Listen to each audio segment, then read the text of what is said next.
domain. Recording by Phil Chenevert, August and September 2011, Baton Rouge, Louisiana. The Country of the Quadlings. The four travelers passed through the rest of the forest in safety, and when they came out from its gloom, saw before them a steep hill, covered from top to bottom with great pieces of rock. "That will be a hard climb," said the Scarecrow, "but we must get over the hill, nevertheless."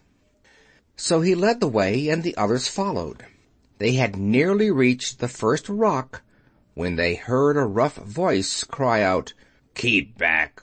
"Who are you?" asked the Scarecrow.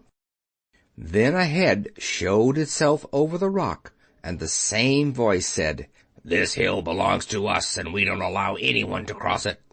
"But we must cross it," said the Scarecrow. "We're going to the country of the Quadlings." "But you shall not," replied the voice, and there stepped from behind the rock the strangest man the travelers had ever seen. He was quite short and stout, and had a big head, which was flat at the top and supported by a thick neck full of wrinkles. But he had no arms at all, and seeing this, the Scarecrow did not fear that so helpless a creature could prevent them from climbing the hill. So he said, "I'm sorry not to do as you wish, but we must pass over the hill whether you like it or not," and he walked boldly forward. As quick as lightning, the man's head shot forward, and his neck stretched out until the top of the head, where it was flat, struck the Scarecrow in the middle and sent him tumbling over and over down the hill. Almost as quickly as it came, the head went back to the body, and the man laughed harshly as he said, "It isn't as easy as you think."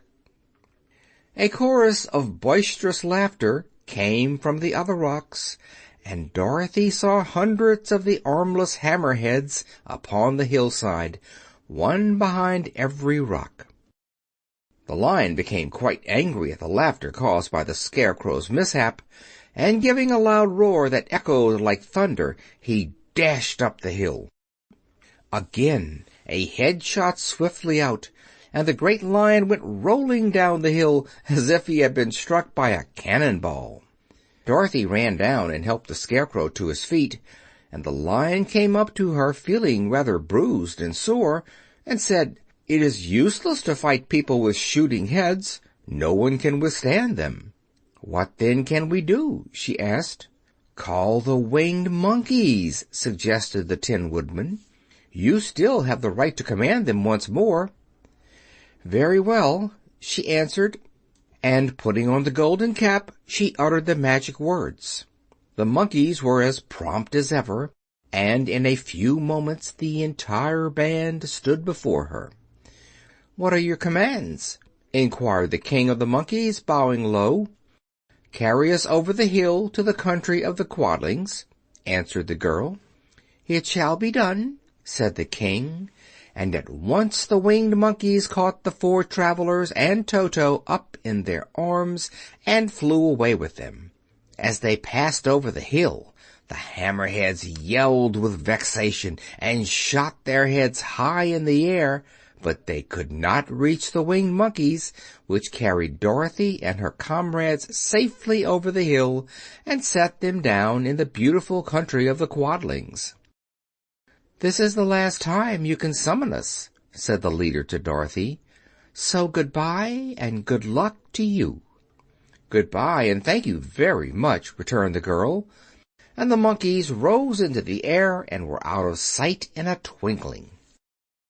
The country of the Quadlings seemed rich and happy.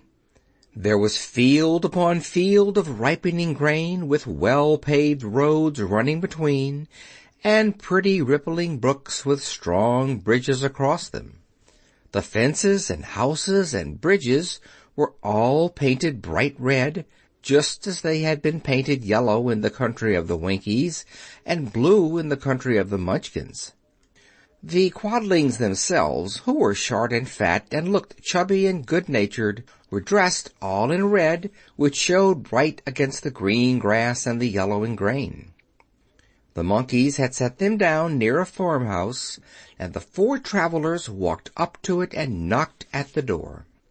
It was opened by the farmer's wife, and when Dorothy asked for something to eat, the woman gave them all a good dinner, with 3 kinds of cake and 4 kinds of cookies, and a bowl of milk for Toto. "How far is it to the castle of Glinda?" asked the child. "It is not a great way," answered the farmer's wife. "Take the road to the south, and you will soon reach it." Thanking the good woman, they started afresh and walked by the fields and across the pretty bridges until they saw before them a very beautiful castle.